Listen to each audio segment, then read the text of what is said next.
So hello guys, myself Priya. Today we are here to start our class 10 mathematics series. So firstly, we will start with chapter probability, which is 15th chapter. So let's begin. So probability, what is probability? Probability is the study of mathematics which calculates the degree of uncertainty. Okay, तो probability होती क्या है? Probability हमारे पास वो होती है जिसके अंदर हमारे पास डिग्री ऑफ अनसर्टेनिटी होती है, मतलब कि हमें पता नहीं होता कि वो कंडीशन हमारे पास होगी या नहीं होगी। जैसे कि एग्जांपल लेते हैं रेन, ठीक है, there will be today rain. Okay, तो इसका क्या होगा, हमारे पास पक्का तो नहीं कि आज रेन होगी या नहीं होगी, इसलिए हमारे पास 50% प्रोबेबिलिटी है कि आज बारिश होगी और 50% प्रोबेबिलिटी हमारे पास है कि आज बारिश नहीं होगी। Okay, there are two types of approaches to study probability. First is experimental or empirical probability, and second is a theoretical approach. Okay, so let's start with. So firstly, we understood what is use of probability. It is just for a fun fact that probability is used in many fields like mathematics, physical science, commerce, biological science, medical science, and also in weather forecast. So let's start. What is em- what is experimental or empirical probability? So the result of probability based on the actual experiment is called experimental probability. In this case, the result come will be different if we do the same experiment again. Okay, so आपको इसके अंदर ये याद रखने की जरूरत नहीं है, बस आप ये फॉर्मूला याद रख लेना। Probability of event is number of the trials in which the event happening by the total number of trials. Okay, so next हमारे पास होता है अ थियोरेटिकल अप्रोच। तो थियोरेटिकल अप्रोच हमारे पास क्या होती है? In this approach we predict the result without performing the experimental activity. Okay, the other name of theoretical approach, the other name of theoretical probability is classical probability. Okay, so इसका formula क्या है हमारे पास? Probability of event is number of outcome favourable to F by the number of all possible outcome. Okay, आप इसको ऐसे भी याद रख सकते हैं, number of favourable outcome by में total number of favourable outcome. Okay, so अब हमारे पास आता है इक्वल लाइकली आउटकम। तो ये क्या होती है? If we have the same possibility of getting an event outcome then it is called equally likely outcomes. तो जैसे कि इसमें देखें, एग्जांपल लेते हैं, a dice has same possibility of getting 1 2 3 4 5 6। मतलब कि अगर हम डाइस को थ्रो करते हैं तो उसके पास हमारे पास वन आने के चांस कितने है? 1/6 है ना, और हमारे पास टू आने के चांस भी क्या होएगा? 1/6। ऐसे ही हमारे पास इसके अंदर जितने भी इवेंट आएंगे, हर एक की प्रोबेबिलिटी हमारे पास 1/6 ही होगी। अगर ऐसा होता है कि अगर हमारे पास सेम नंबर सेम ही अगर वैल्यू आ रही है, ठीक है, प्रोबेबिलिटी अगर उसकी सेम आ रही है हमारे पास इवेंट की, तो हम उसे कहते हैं equally likely outcomes. Okay, so next, this is not equally likely. ठीक है, तो इसमें क्या होता है? If we don't have the same possibility of getting each outcome it is said to be non equally likely outcome. तो example देखिए, हमने एग्जांपल लिया है, थ्री ग्रीन बॉल्स और two red balls are not the equally likely as the possibility of the green ball is 3 and possibility of, sorry यहाँ पे pink नहीं, यहाँ पे रेड आएगा। ओके, मैं समझ रहा है, अब यहाँ पे रेड है। ठीक है, बॉल इज 2। सो देखिए, तो हमारे पास टोटल आउटकम कितनी होगी? 5 है ना, क्योंकि हमारे पास तीन है हमारे पास ग्रीन और दो है हमारे पास रेड। ठीक है, तो हमारे पास टोटल आउटकम होगी 5। तो इसके अंदर हमारे पास आउटकम ग्रीन की कितनी होगी? ठीक है, प्रोबेबिलिटी ऑफ इवेंट ग्रीन कितनी होगी? तो हमारे पास प्रोबेबिलिटी ऑफ इवेंट ग्रीन होगी हमारे पास यहाँ पे 3/5। ओके, और इधर हमारे पास प्रोबेबिलिटी ऑफ ब्लू कितनी हो जाएगी? हमारे पास प्रोबेबिलिटी ऑफ ब्लू हो जाएगी 2/5। ओके, सॉरी,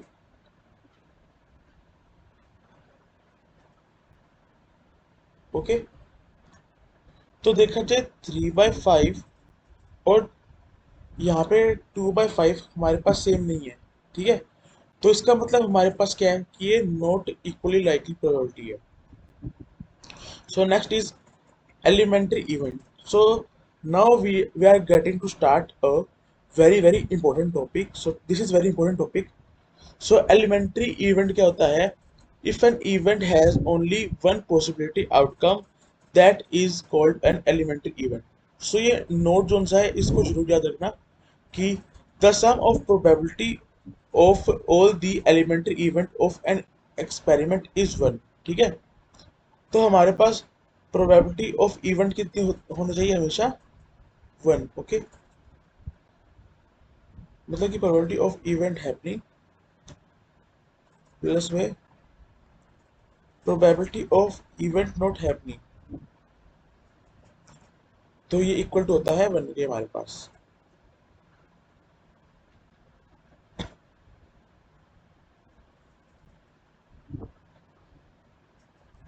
सो नेक्स्ट हमारे पास है कम्प्लीमेंट्री इवेंट। सो देखिए इसके अंदर वही आ गया हमारे पास, probability of head plus probability of tail is 1, okay. So इसके अंदर प्रोबेबिलिटी ऑफ एच प्लस में probability of H bar is equal to 1, ठीक है। तो एच बार इसके अंदर है, नोट नोट नोट एच, मतलब कि हेड नहीं है। सेम यही जो मैंने अभी आपको बताया था, इसके ऊपर बार का साइन आएगा, ठीक है। यही जो चीज़ है ना, यही आपको वहाँ पे भी एक्सप्लेन की गई है, ठीक है। और इसको ही अगर आप ऐसे कर दे, एच बार जो सा है इसको इस तरफ ले जाइए और 1 को इस तरफ ले जाएंगे, तो ये हमारे पास आ जाएगा ये वाला फॉर्मूला, ओके। और देखिए probability of H and probability of H bar are the complementary events, ठीक है। ये आप याद रखना। तो now impossible impossible event and sure event, okay। If the probability of an event is 0, then the event is called impossible event, okay। If the possibility of event is 1, then the event is called certain event or a sure event. Probability of an event can never be less than or more than 1, okay। मतलब कि जो हमारे पास probability of event होती है ना, वो हमारे पास 0 से लेके 1 के बीच में लाई करती है। So now I have bring some MCQs question for you, so let's start them. So first question is, an event is the probability that will never be happen is called. आपने अभी ये पढ़ा है जैसे कि इसमें कि मतलब कि प्रोबेबिलिटी अगर इवेंट हमारे पास नहीं होगा, तो मतलब इवेंट हमारे पास 0 है, तो उसको हम कहते हैं इम्पॉसिबल इवेंट। सो इसका आंसर हमारे पास हो जाएगा इम्पॉसिबल इवेंट, ओके।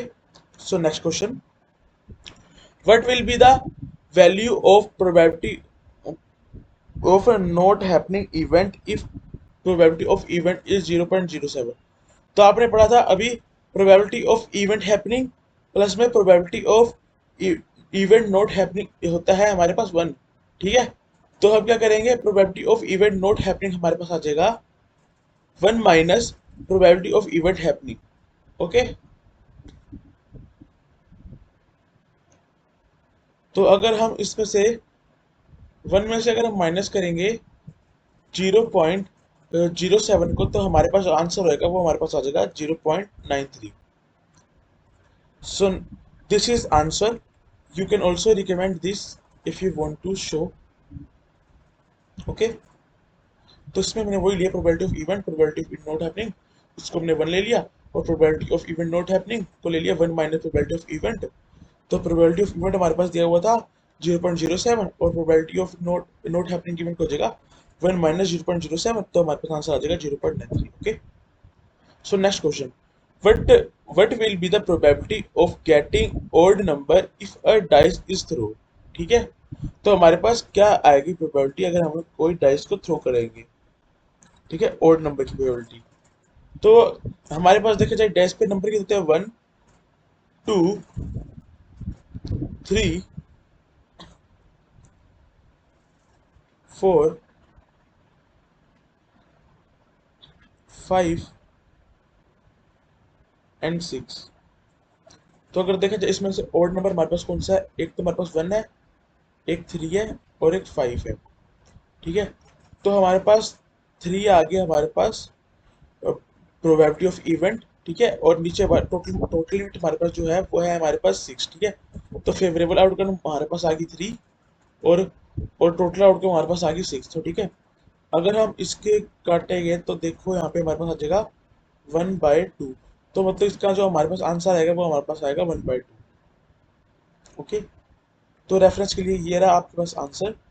तो इसमें देखिए सैंपल दिए हुए हैं हमारे पास डाइस के, जिसपे हमारे पास है 1 2 3 4 5 and 6।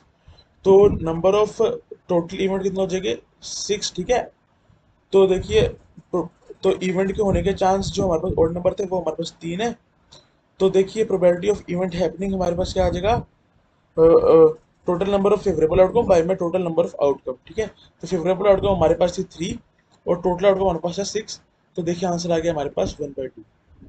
So next question, the probability of getting two tails when two coins are toss. तो अगर हम 2 कॉइन को टॉस करेंगे तो हमारे पास क्या क्या किस जाएंगे, एक तो हमारे पास आ जाएंगे 2 टेल। ठीक है, 2 हेड आ जाएंगे और पहले पहले बार टेल और दूसरे पे हेड, पहले पे हेड और दूसरे पे टेल। तो क्वेश्चन में क्या दिया हुआ है, the possibility of getting two tails when two coin is tossed. तो देखिए हमारे पास probability of getting two tails हमारे पास है 1। ठीक है, तो हमारे पास आंसर हो जाएगा 1/4। तो देखिए यहाँ पे, तो हमारे पास सैंपल स्पेस क्या बने, head head head tail head tail tail. तो हमारे पास टोटल इवेंट आए 4 और टेल टेल का हमारे पास 1 आया। तो हमारे पास आंसर आ जाएगा 1/4। So next question is, what will be the probability of losing a game if the winning probability is 0.1।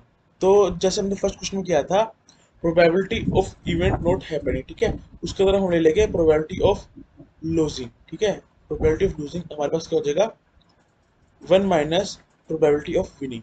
ठीक है, 1 माइनस 0.3। ओके, तो हमारे पास आंसर आ जाएगा इसका 0.7। ओके, तो ये रहा आपका उसका answer. So guys, thank you for watching the video. अगर आपको वीडियो पसंद आए तो वीडियो को लाइक कीजिएगा और चैनल को सब्सक्राइब कीजिएगा।